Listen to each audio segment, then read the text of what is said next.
Ignacio. Siéntate. ¿Cómo? Siéntate y keep quiet. ¿Qué quieres que haga? Que te quedes ahí calladito hasta la hora de las preguntas. Ah, no. Luego ya puedes preguntar. Tengo que hacer un par de cosas. Hola, buenos días. Bienvenidos a esta sesión llamada El Camino hacia la Sostenibilidad. Soy Enrique Ruiz de Lera, el subdirector adjunto de Marketing. Y empezamos Fitur con un plato fuerte presentando nuestro nuevo acuerdo con Lonely Planet. En TURESPAñA hace tiempo, históricamente, siempre nos hemos asociado con las mejores y mayores marcas en el mundo del turismo y desde el departamento de marketing tenemos una estrategia publicitaria donde hacemos branded content con marcas como National Geographic, como Condé Nast, como Monocle, y era el momento de incluir a Lonely Planet porque nuestro plan estratégico tiene dos objetivos muy claros: atraer un turista más rentable y atraer un turista más sostenible. Por tanto, la sostenibilidad es el nuevo vector en nuestra estrategia, va a ser la brújula que nos va a guiar hacia una industria más sostenible desde un punto de vista de 360 grados holístico. Y para eso pues hemos traído hoy a dos expertos en sostenibilidad que van a debatir aquí cara a cara acerca de qué es la sostenibilidad en turismo, cómo podemos alcanzar esa sostenibilidad y qué ha hecho España para ganar el premio de destino más sostenible que Lonely Planet nos ha dado en 2024. Somos el primer país que gana el premio en esta categoría. Esto, en fin, nos llena de orgullo porque no se nos oculta a nadie que Lonely Planet es una marca mundial en sostenibilidad, sobre todo socioeconómica. Empezaron hace 25 años y el concepto de viajar profundo, conociendo las comunidades locales, kilómetro cero, slow travel, slow food, esto antes de que tuviera ese nombre, Lonely Planet ya lo hacía. Por tanto, estamos muy contentos y muy orgullosos de asociarnos con esta marca. Es una asociación estratégica de largo plazo, como nos gustan a nosotros. Y vamos a empezar con una campaña donde ellos nos van a crear una serie de contenidos con ese lenguaje súper fresco y moderno que usa Lonely Planet acerca de diferentes opciones de viaje sostenible en España, como viaje en bicicleta, viaje en tren, parques nacionales, vida salvaje, deportes de aventura, patrimonio histórico, porque la sostenibilidad también es la preservación de las tradiciones. Y además Tom Hall, que es un experto en viaje en tren, se ha venido de Londres en tren. Esto es predicar con el ejemplo. Y bueno, vamos a tener una conversación creo que súper interesante. Así que muchas gracias por venir. Y voy a dar paso a los ponentes que subirán después de los vídeos. Blanca Pérez Sauquillo es la directora de marketing de TURESPAñA, nuestra CMO. Es una marketer formada en Nueva York, que ha estado en mercados internacionales y que conoce perfectamente todas las palancas del marketing y sobre todo también es nuestra responsable de sostenibilidad. Tiene dos gorras, una de marketing y otra de sostenibilidad. Y hoy va a juntar ambas para este coloquio. Y Tom Hall es el vicepresidente de marketing de Lonely Planet. Tom, I'm going to introduce you in English. Vice President of Lonely Planet is a well-known and respected expert voice in travel and tourism. At Lonely Planet, he works across editorial, communications and brand on a wide variety of projects. He's a long-time contributor to dozens of publications, including the new Flight from Europe and the Guide to Train Travel in Europe. Both titles encouraging more sustainable ways of traveling. So without further ado, thank you, Tom, for being here. And I'm going to launch 2 videos, and after that, the speakers will take the stage and share with you their views on sustainability. Thank you. visited country in the world. Its excellent climate, beaches, heritage and culture, and the friendliness of people mean that every year more than 83 million tourists visit us. How can we ensure that this generates a positive impact on the environment, local communities, and cultural heritage? We are aware that when we plan a holiday, more and more of us are concerned about ensuring it is sustainable, which is why a model of tourism is being developed that respects the environment, generates wealth and well-being for local communities, and helps to preserve tangible and intangible cultural and historical heritage. Did you know that Spain is one of the countries with the most natural heritage sites? According to UNESCO, Spain is the country with the highest number of biosphere reserves in the world and the second largest number of Natura 2000 network areas. In our natural surroundings, you will be able to gaze at the most dazzling skies with 14 starlight reserves. Admire protected Iberian fauna, including endemic species such as the Iberian lynx or the Spanish imperial eagle. Enjoy the green cycling routes or simply walk and admire the spectacular scenery, from the greenery of the north to the azure blue Mediterranean. But sustainability goes beyond protection of the environment. Sustainable, responsible tourism also concerns itself with improving the life of the local community where it unfolds. In Spain, we are aware of this, which is why we encourage the participation and employment of local inhabitants in tourism companies and activities. Many of our hotels run corporate social responsibility programs with the involvement of the local population, and the range of services on offer in our destinations is inclusive and accessible to all. A destination that preserves heritage and culture is a destination that is committed. We take care of our legacy so that both present and future generations can enjoy it. In Spain, we believe that a different kind of tourism is possible, and we are striving to make it happen. Join us on this journey towards sustainability.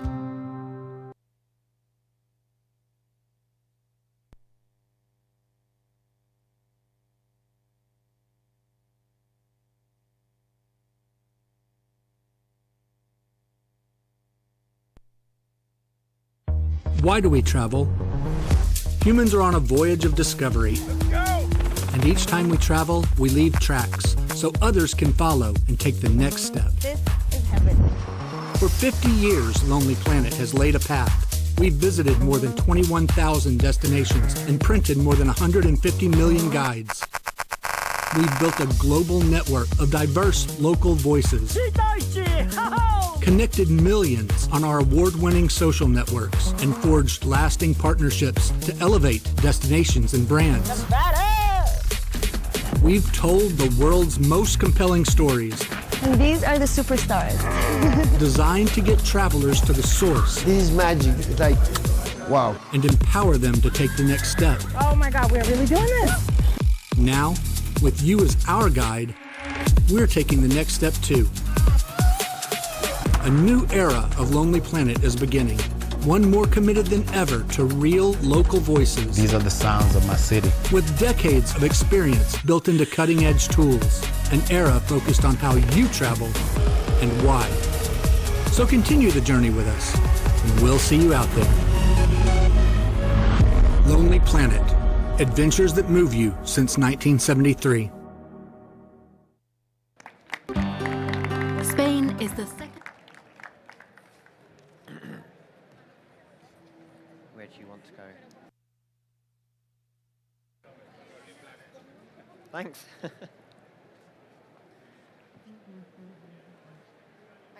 Sí. It's okay. Oh, thank you.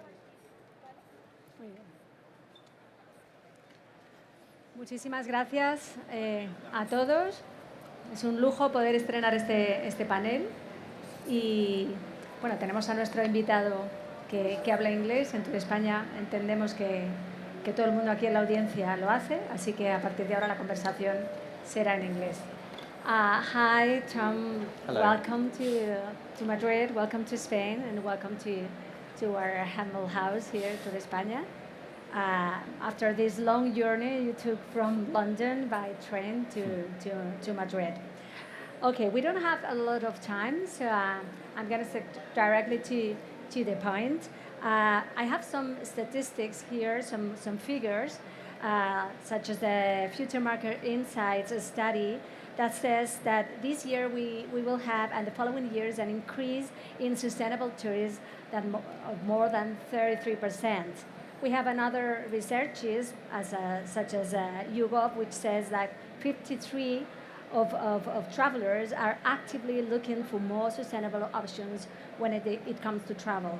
This figure is even bigger if we look at another studies, for instance, the one launched by Expedia that talk about more than 70% of travelers are interested or seeking for more sustainable ways of traveling. So sustainability is a must in TURESPAñA, we know, but there is this thing, the complexity to first of all understand what is sustainability.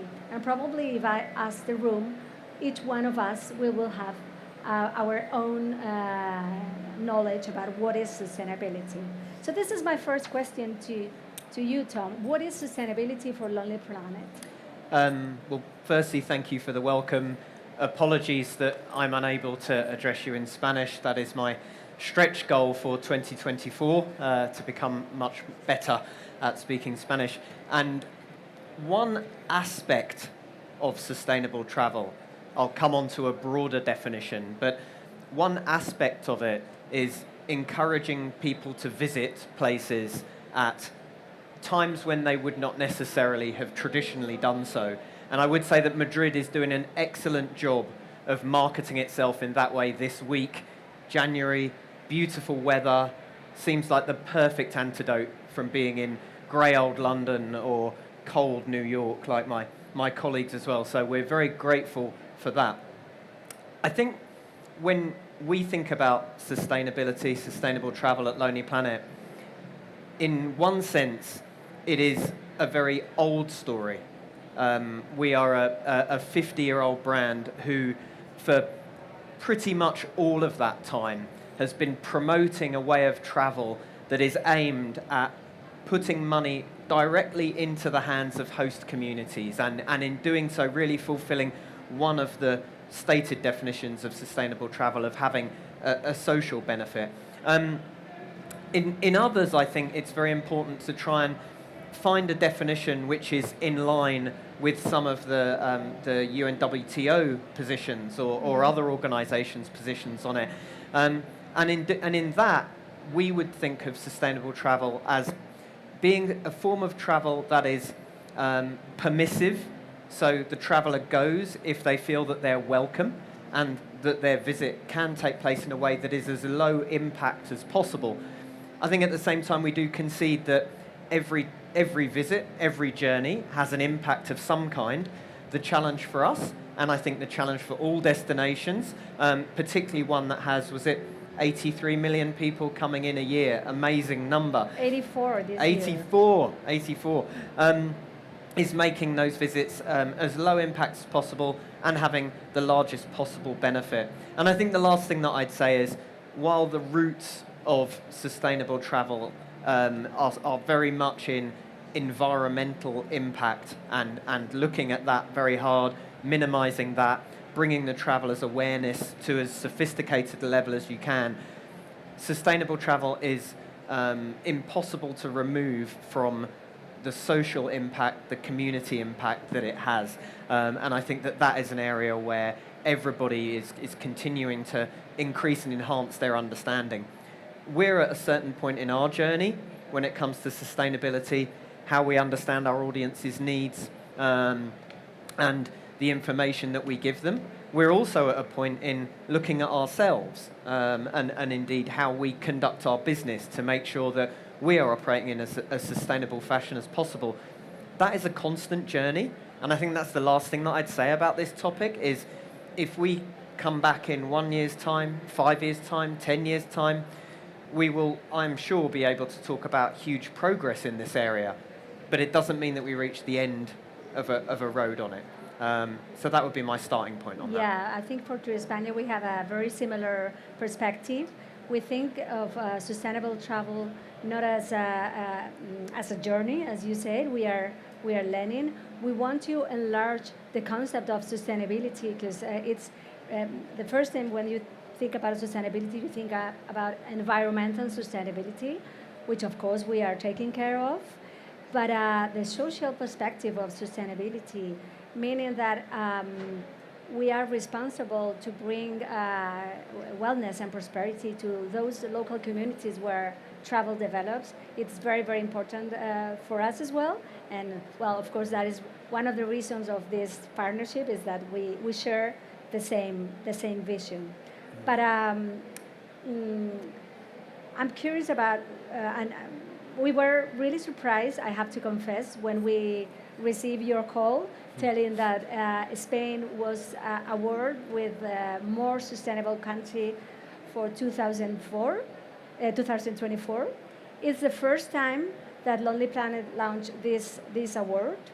They have a long tradition with the Best in Travel awards, but this was the first time that it was a specific award on sustainability destination. And please, we would like to hear why Spain. I think I know, but we wanted to hear for you how is the process? Is there a jury, or how do you select the destination? And what are the policies that we are developing now in Spain that you found more appealing or more attractive, and why did we receive the award?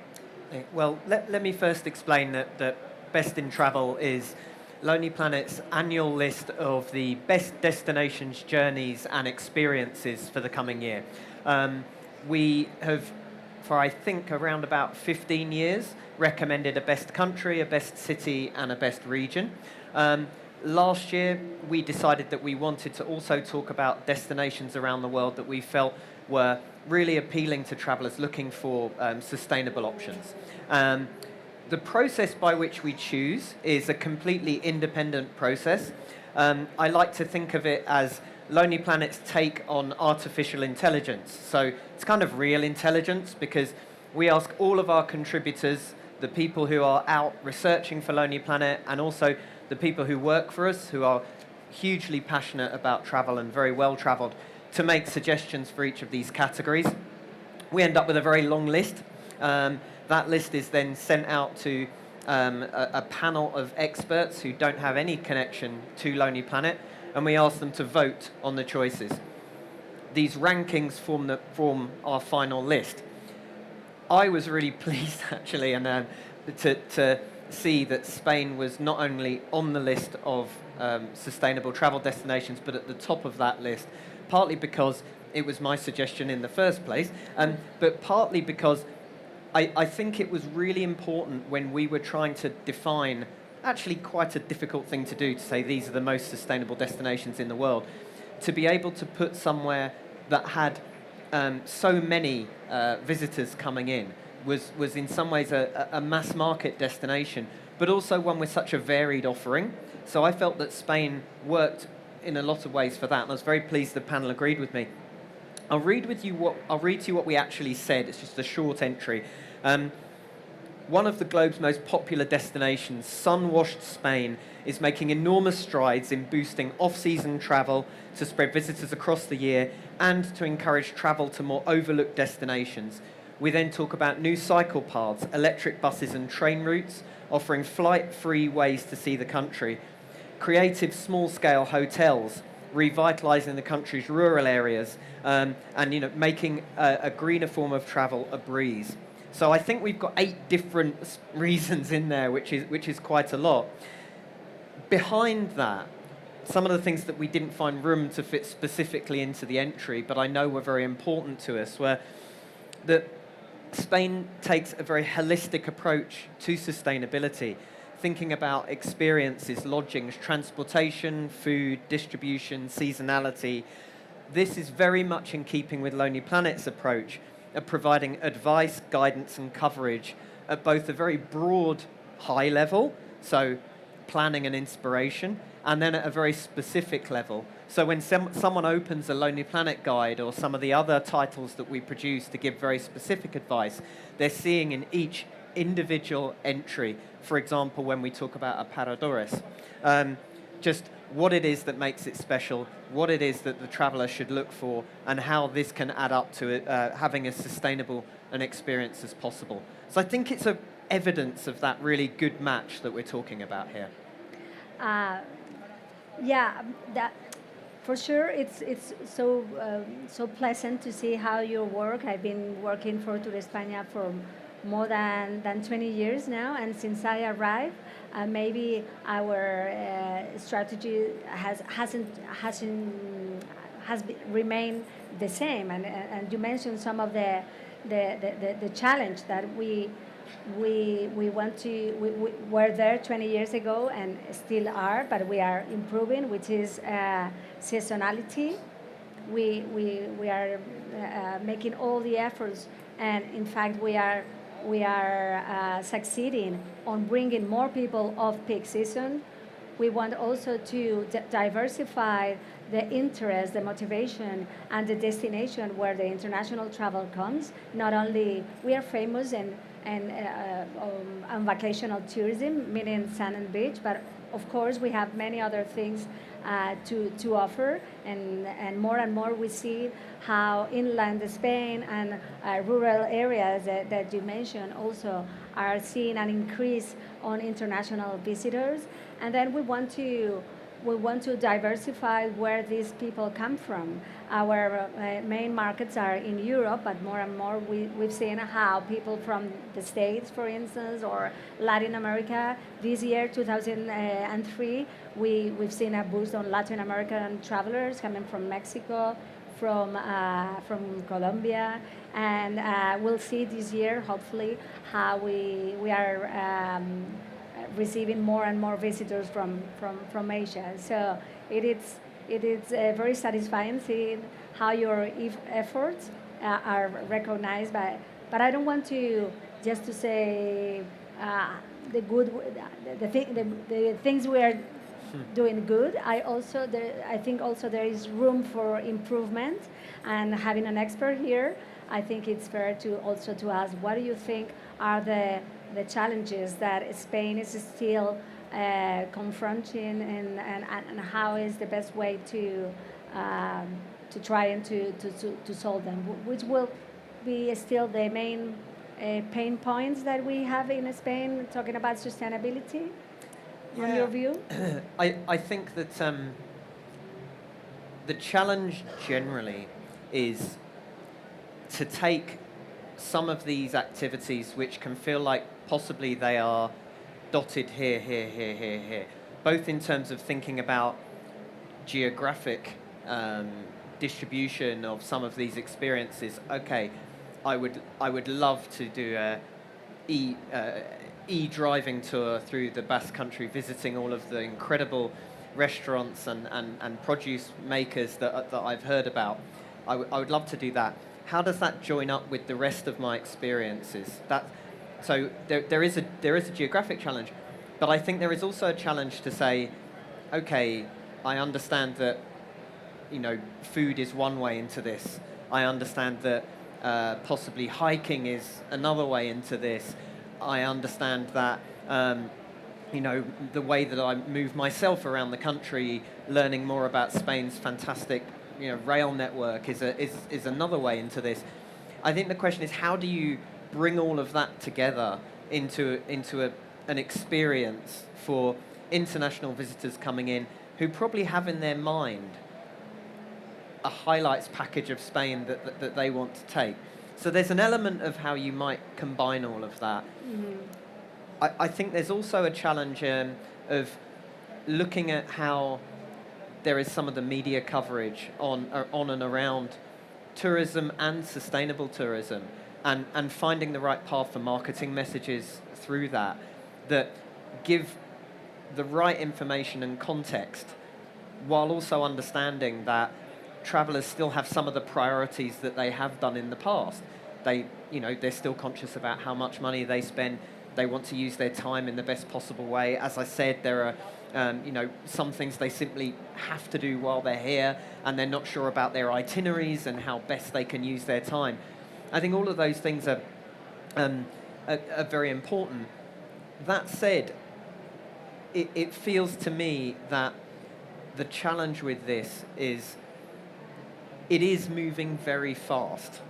So many of the topics that we're talking about 5 years ago would have felt like they were very on the fringe of a product that TURESPAña would be really engaging with. Now they feel really front and center of things.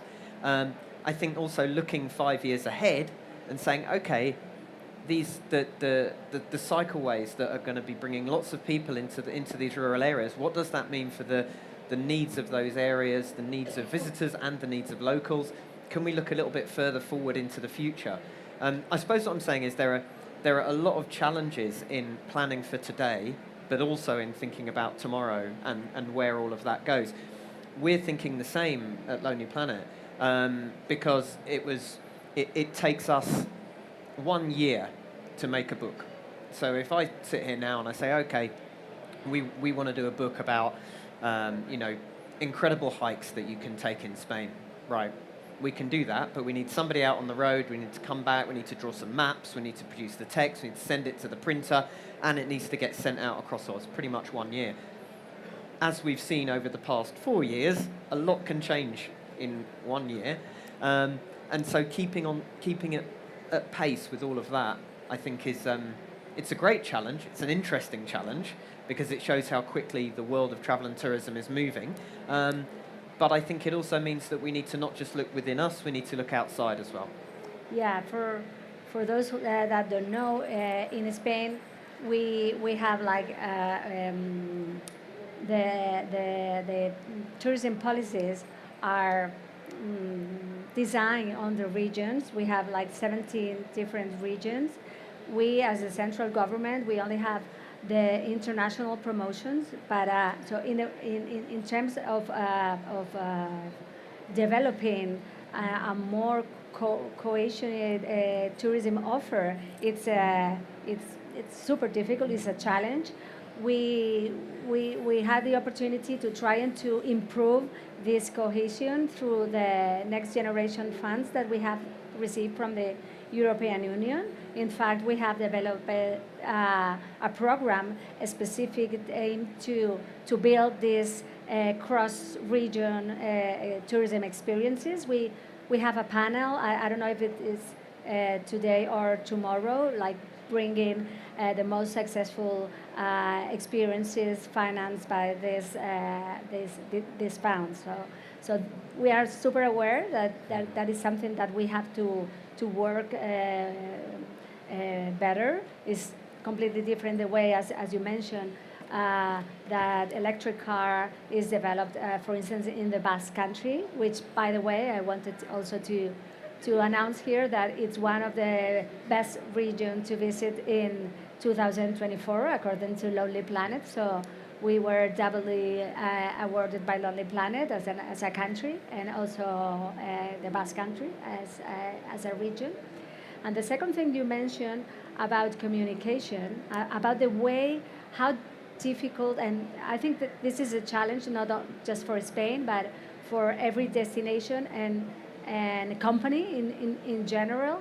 I discovered the other day a concept that I didn't know, that it's green hashing, because brands, we are scared to not do our communication efforts properly, and being told that we are doing greenwashing. A lot of destinations and companies are making lots of efforts towards sustainability, but they prefer not to mention it.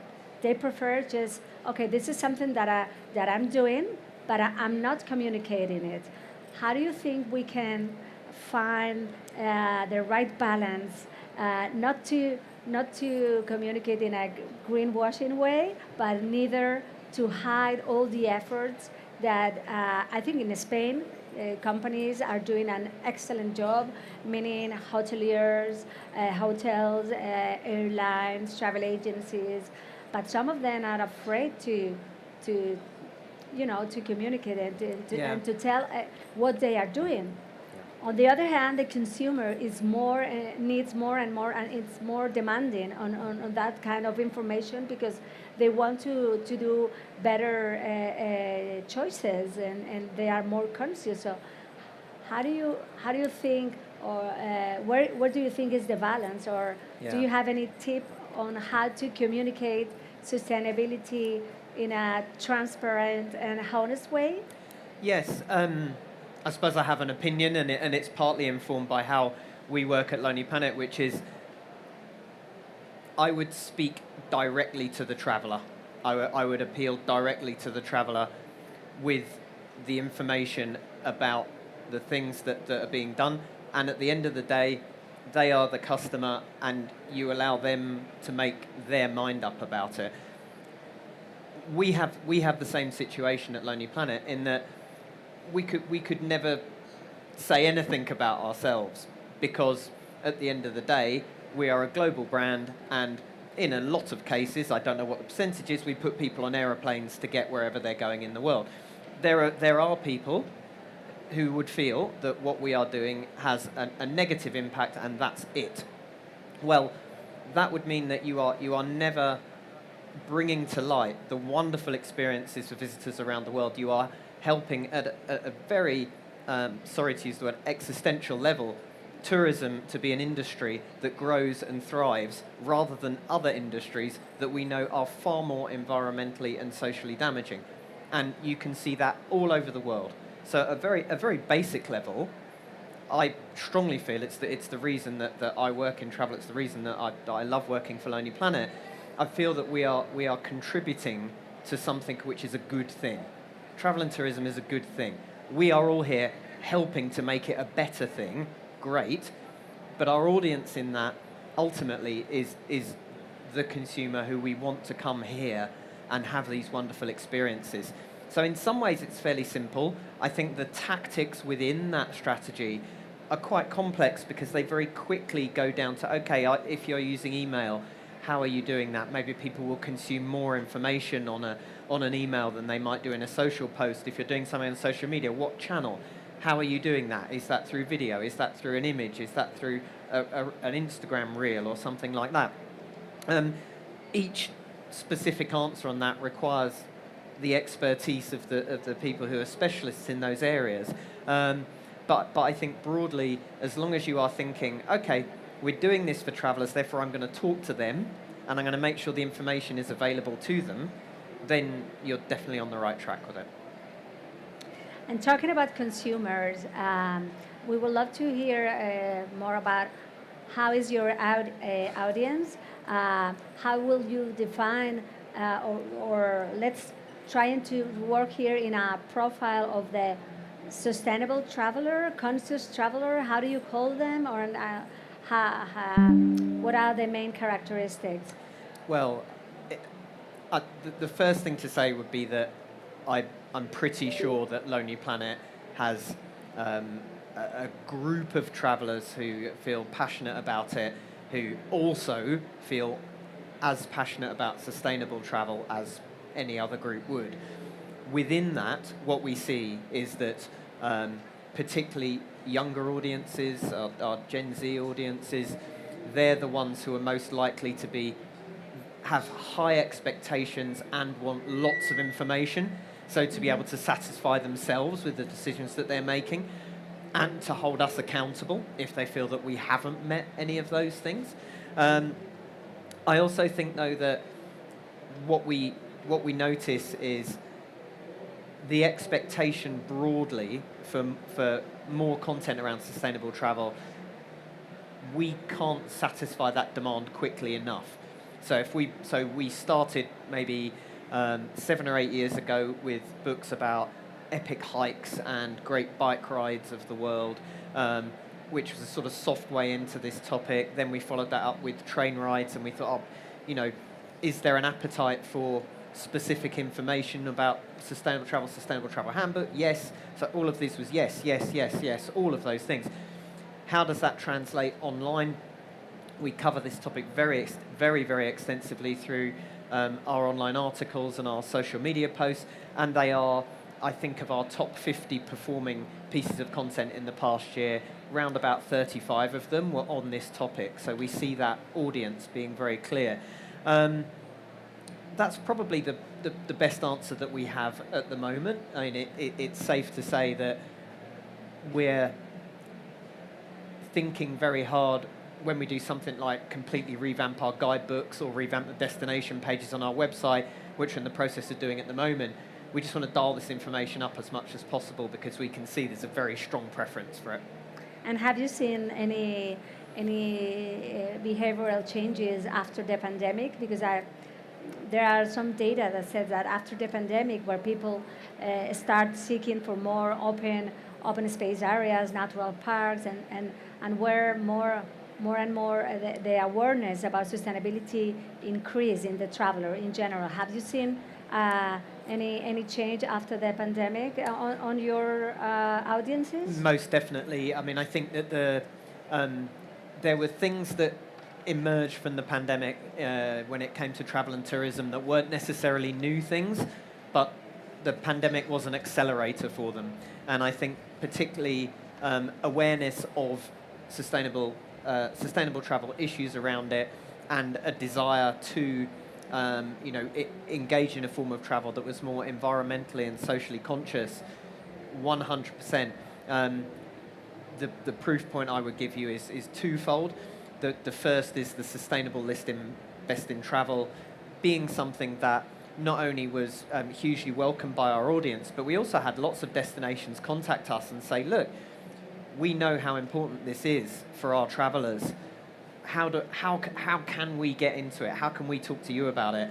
And the other is that all of our guidebooks since 2022 have had dedicated responsible travel sections in them, which we did cover it before, but in a more organic way that was sort of spread through the text, possibly in things like box text, sort of article or essay format. And now we have dedicated sections in all of our guides, which I think is getting up to the nearly 100 now and more coming out all the time. And that is really designed to flag up to people relevant organisations they can read about before they go, contact before they go, specific experiences, off the beaten track tours and any other tips that we can find, really. So yes, most definitely, and that's without really going into, as you say, a desire for more private experiences rather than necessarily small group experiences, the use of ground transportation rather than flights when that's possible. I think all of those have really hugely accelerated since 2020 onwards. And have you seen, because according to the Expedia report that I mentioned before, on average 38% of respondents are willing to pay more to make their travel sustainable. Do you think that figure it's accurate? Do you think that people it's ready to pay more for a sustainable holidays, for a sustainable travel options? Or one thing is what people say, and and another is what people are ready to pay for. Have you seen that this awareness affects the price of the holidays that they want to pay? I think there's a yes but to that, and there's probably two. Hello, probably two yes buts. The first one is to say that there is a gap between people's stated behaviour and what that then translates into, but I think it's narrowing all the time. One of the reasons for that is that there is far more tourism product based around sustainability. So I think it is less of a fringe and more in the mainstream. So I think it happens almost organically. The other yes but on it is if you look at, for example, a hotel, or you look at a particular tour, if it has been really developed from the beginning with sustainable travel principles very much at the heart of it, it tends to be better. And I think that's one of the reasons why people are willing to pay more, because they're going to get more. So it won't just happen if you turn around and go, hey, this is a sustainable hotel. But if you have changed or if you have developed with those principles in mind, yeah, absolutely, I think there's a premium in there. Okay, we are running out of time, and I've talked too much. No, of course. And I just want to ask you briefly about our partnership. Just to explain to the audience, what are we going to do? So, this is really exciting. This is a really, really exciting thing that, and I'll probably come back to what I was saying at the start. When Lonely Planet first started thinking about its sustainable travel list for best in travel, we didn't really think about where it would lead. It's a subject that we're passionate about, that we want to bring good practice to the eyes of travelers by speaking in the way that I did. And Spain is a wonderful partner for us in this. So I'm delighted that we're here today to talk partly about this partnership that we have. It's premium content partnership, which is going to cover destinations and experiences across Spain. We're going to be flagging up through high quality video, through high quality photography, wonderful writing that I hope is something of the hallmark of Lonely Planet. Very much in partnership with Spain. Some of the incredible places that you can go, the wonderful things that you can do, the brilliant food that you can eat, not just in locations that are very popular already, but ones where we think there's great value in bringing it to the world's attention. It is a campaign that we will be bringing out globally and showcasing around the world. You know, we were just having a conversation this morning about all the different places to be going, and I think my own education about Spain is only just beginning, really, but wonderful train routes, hiking, incredible swimming spots, you know, and places that really deliver on this promise of tourism that is better for the environment, but also that is better socially and for communities, and also really looks very hard at the patrimony and the heritage of Spain, which has so much to offer and so many fascinating stories to be told. There's going to be lots of it, and we're very excited about it. So keep an eye on Lonely Planet social media and website, because I think in summer, around summer, we will be launching all this content. Thank you very much. I hope that you can come back next year and to show everyone the content, the beautiful content that you have created for us. And I don't know if there is any question from the audience, or they are going to stick around here at our stand in case you want us to introduce them. They will be happy to answer questions afterwards. Thank you very much.